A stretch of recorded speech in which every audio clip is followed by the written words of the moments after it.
video, I will be discussing with you 4 things that every marriage must have to be successful. Marriage was created by God, and it must honor Him. Success begins when both the husband and wife are in a surrendered relationship to Christ. Despite our best efforts, it is difficult to succeed in marriage without seeking wisdom from the one who created it. Marriage should not be entered into lightly. Your relationship with God requires you to seek His will and permission before you get married to someone.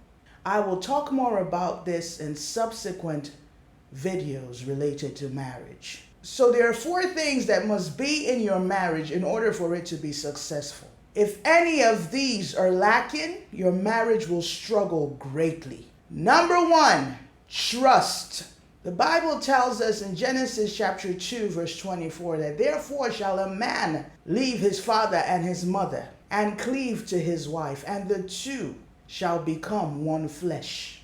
The Bible goes further to tell us in verse 25, and they were both naked and unashamed. Husbands and wives today largely operate as individuals until they see themselves through the eyes of God as one flesh, one cohesive unit, part of each other as God does. Marriage as unto God has not yet begun. Your spouse is an instant best friend given to you by God. Your marriage is a divine partnership ordained by God. Therefore, hiding things from each other is not godly. Some of us have built walls that we refuse to break down, and makes it difficult for our loved ones to truly get to know us. If you erect such walls and barriers in your marriage, you will eventually lose your marriage. Marriage cannot survive on secrets and lies.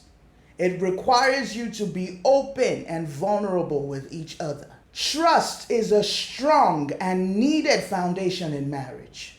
Don't take it for granted. It must be nurtured and protected from day one. It is very difficult to rebuild trust in marriage, and marriages have ended just because trust has been broken. You must guard your trust protectively in your marriage in order for your marriage to be successful. Number 2, commitment. One flesh does not hate each other. One flesh does not compete with each other. One flesh does not hurt each other over and over again. One flesh should love each other so much that you can't even know where the love begins and ends. One flesh is supposed to be intricately woven together.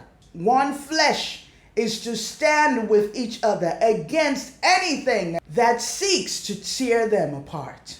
One flesh must hold on tightly to the one who made them and created them for each other. Commitment does not walk away. It stands. No matter what challenges you face in your marriage, commitment stands. The two of you as husband and wife should hold on tightly to each other and overcome together the various challenges that you will experience in your marriage. Number 3, humility.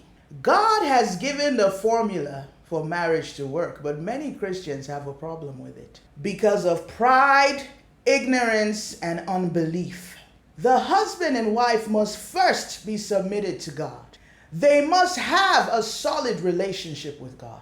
Then they can succeed in marriage with the help of God. The formula for marriage is contained in Ephesians chapter 5, from verse 22 to the end. The Bible commands wives to submit unto their own husbands as unto the Lord, and commands husbands to love their wives.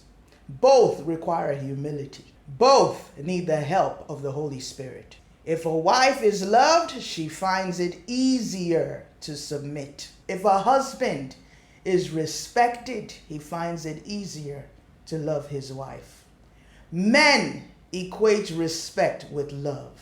A man feels loved when he is respected. That is how God wired men.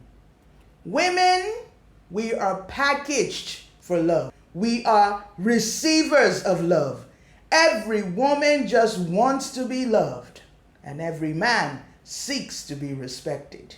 So when you honor this formula in your marriage, you've already set up yourself for success. And above all, you're obeying God while you're doing it. It's a win-win situation.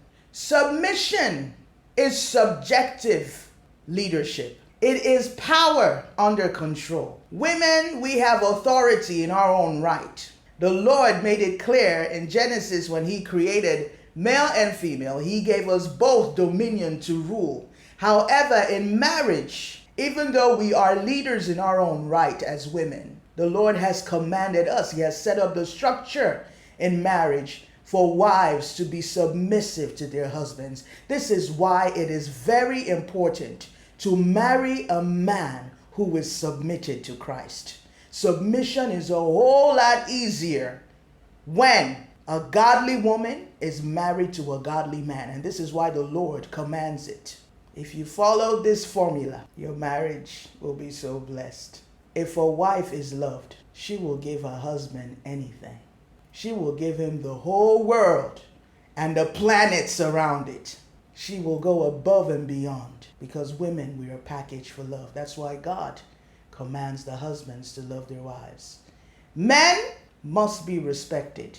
And this is why wives are commanded by God to submit to their own husbands as unto the Lord. If a husband is respected by his wife, he feels loved, he feels adored, and he is able to focus on achieving great things in life, which will not only benefit his family, but his community and the world at large. We must do our part as children of God to make our marriages work, and we need the help of God in order to do this. Number 4, the agape love of Christ. I can just say love, but I have to go further and say the agape love of Christ. Because the best love you can offer another human being is not enough unless it is founded in Christ. God describes himself as love. So for us to really know how to love another human being, we must love God, have a relationship with him,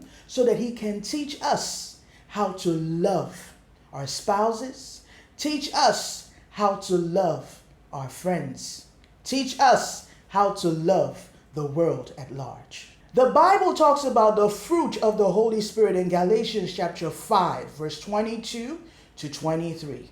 Do you know that if you practice with the help of the Holy Spirit, the fruit of the Holy Spirit, you are given agape love to your spouse? Agape love is just the same way, to a certain extent, I describe commitment. Agape love stands. It does not walk away. It contains love, joy, peace, patience, kindness, goodness, faithfulness, gentleness, and self-control. If you can practice this in your marriage by the grace of God, because in order to have the fruit of the Holy Spirit, you must have the Holy Spirit within you. And this begins when you surrender your life to Christ. When you have a relationship with the Lord Jesus Christ, he gives you the Holy Spirit. And the Holy Spirit is described as the helper. He helps us in all things, including marriage. Agape love is committed. Jesus Christ stood up for us on the cross and died for us. Went through so much pain for us. He stood for us, and he is still standing for us. It's the same thing in marriage. You stand in your marriage. Both must stand. When one is standing and the other is not, it's ungodly, and it is very difficult for the marriage to succeed. Both of you must fight to succeed in your marriage, because the devil is the enemy of marriage. He proved it with the first couple, Adam and Eve. He came after them almost immediately, and he is still after every married couple today. So when conflict develops in your marriage, don't fight each other. Fight the devil together. He is your common enemy. Your spouse is not your enemy. The devil is your enemy. So it takes a relationship with God, a strong Bible study life, a strong praying life to succeed in marriage. So these are the 4 things every marriage should have in order to be successful. And you know, marriage starts with God and ends with God. So if you want to have a truly successful marriage, you must surrender your life to Christ and hand yourself over to Him so that His Holy Spirit is there to guide you through everything in life. If you would like to give your life to Christ, please check the description below. Jesus is ready and waiting to receive you into His family. And there you have it. The 4 things every marriage must have in order to be successful. Thank you for joining me today. If this video has been a blessing to you, hit the like button, stay subscribed, and share. God loves you, and I love you. God bless you.